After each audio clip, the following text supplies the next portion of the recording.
Hello students, today I am going to start chapter 11, our environment, assisting class 7.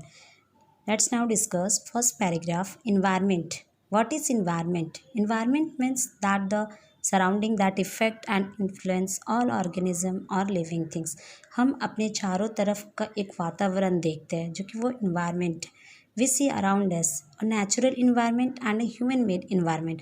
हम अपने चारों ओर पहाड़, soil, forest, rock, ये सभी चीज़ें देखते हैं जो कि नेचुरल है. Let's now discuss two types of environment. First is natural environment, means all living and non living things occurring naturally, water, soil, rocks. Human made environment. Human made environment is referred to as the surrounding made by humans to provide facilities for satisfying human needs. Example of human made environment: building, factories, canals, park, road, all are made by human. Next now discuss component of environment. There are two types. First is physical or biotic. Second is biological or abiotic. Physical environment include all the non-living things. Example: soil, rocks, air, water. Biological or abiotic include all living things: plant, animal, microorganism. And the biosphere is the part of the earth's surface and atmosphere in which plant, animals, human being can live. Biosphere जहाँ पे हम लोग सभी रहते हैं, ये एक earth surface और एटमॉस्फेयर का एक पार्ट है जहाँ हम सभी रहते हैं. Next now discuss second paragraph is two components of environment. First is physical और second is biological. There is an interdependence of two components. ये दो कंपोनेंट्स क्या करते हैं, एक दूसरे के साथ इंटरडिपेंडेंस होते हैं, दोनों एक दूसरे पर डिपेंड होते हैं. Biological environment depend on physical environment for its various needs. The physical environment sustain the biological environment. The two interact with one another in the biosphere, changing food requirements के changing करने या support के लिए ये दोनों जो environments है, components of environments है, एक दूसरे पर डिपेंड करते हैं.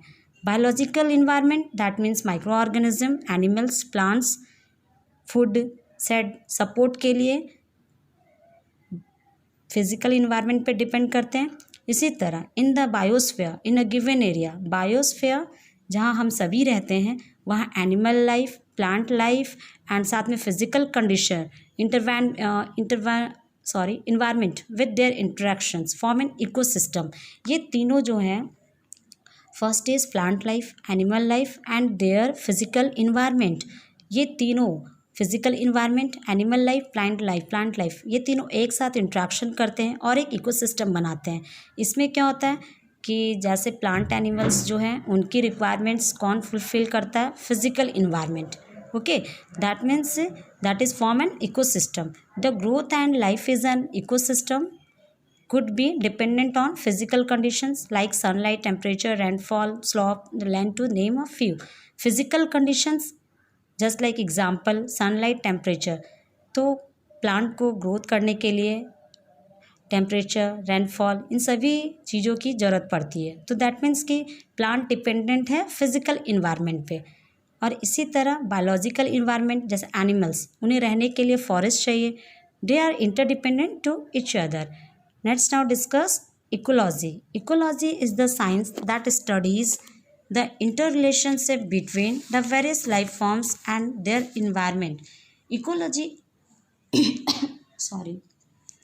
इकोलॉजी वह साइंस है जो कि डिफरेंट लैंड फॉर्म्स और उनके इन्वायरमेंट के बीच के जो इंटर रिलेशंस है उसके स्टडी करता है. The type of plant and animals found in a region are determined to a great extent by the physical environment. जो भी एक ऑर्गेनिज्म है वो अपने एडजस्टेबल इन्वायरमेंट में रहता है. That's why we find coniferous trees in cold areas and broad-leafed vegetation in area of heavy rainfall and high temperature. इसी तरह हम देखते हैं कि जो कोल्ड एरियाज़ है वहाँ पे कॉनिफेरस ट्रीज वेजिटेशन पाया जाता है और हैवी रेनफॉल में ब्रॉड लीफ वेजिटेशंस पाया जाता है. Examples animals, polar bear are found in very cold regions, and just opposite, giraffe and zebras found in tropical grassland. The dynamism of our environment. Due interconnection between physical environment and biological environment, both each affect each other. Physical environment, biological environment एक दूसरे को प्रभावित करते हैं. The earth surface and landforms undergo changes continuously. The tall Himalaya that began forming some 16 millions years ago rose to their present size about 2 million years ago. That means क्या है, ये सभी चीज़ें, हिमालय जो है राइजिंग इंक्रीज कर रहा है. They are still rising, are being worn continuously by rivers and glaciers and rivers के कारण क्या है, इसका साइज जो है वो चेंज होते जा रहा है, इंक्रीज करते जा रहा है. Variations in condition in the atmosphere, hydrosphere and lithosphere cause A change in the biosphere. And next topic, human and environment. Primitive man was vastly dependent on it environment for its needs.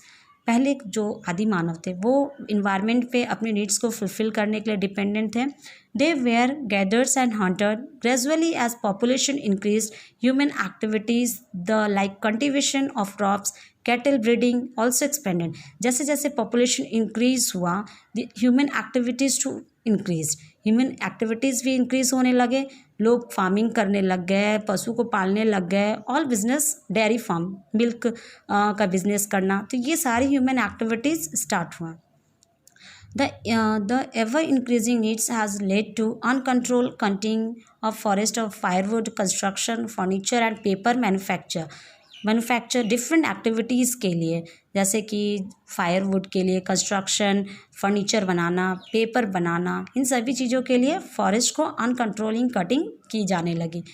Land was clear, set up industries, cultivable land to fit the teeming millions and to provide house. Land क्यों cut किए जाने लग गए? Industry setup करने के लिए, लोगों को हाउसिंग प्रोवाइड करने के लिए.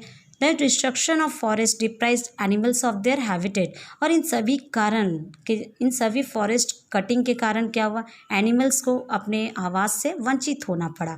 Human kill animals in large number for food. Humans अपने एंटरटेनमेंट के लिए, फूड के लिए, उनके स्किन, बोन्स, मीट, टिथ, इन सभी चीज़ों के लिए ह्यूमन एनिमल्स को मारने लग गए. Depression of resource harm the physical and the biological environment. और इससे क्या हुआ, हमारा जो फिजिकल और बायोलॉजिकल इन्वायरमेंट है दैट वो बहुत ज़्यादा हार्म होने लग गया.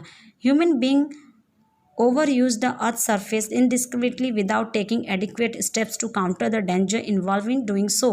और हम लोग भी जानते हैं कि जो ये रिसोर्स है इसका जो ओवर यूज़ ह्यूमन बीइंग कर रहे हैं, तो ये विदाउट एनी एडिक्वेट स्टेप, मतलब पर्याप्त स्टेप लिए बिना रिसोर्स का जो ये यूजेस है ये हमारे इन्वायरमेंट के लिए बहुत ज़्यादा हार्मफुल है. Let's now discuss causes of changes in biosphere. Biosphere में जो चेंजेस हो रहा है that means atmosphere, hydrosphere and lithosphere, इन सभी के चेंजेस के कारण ही, फैक्टर के कारण ही बायोस्फेयर में चेंजिंग हो रहा है.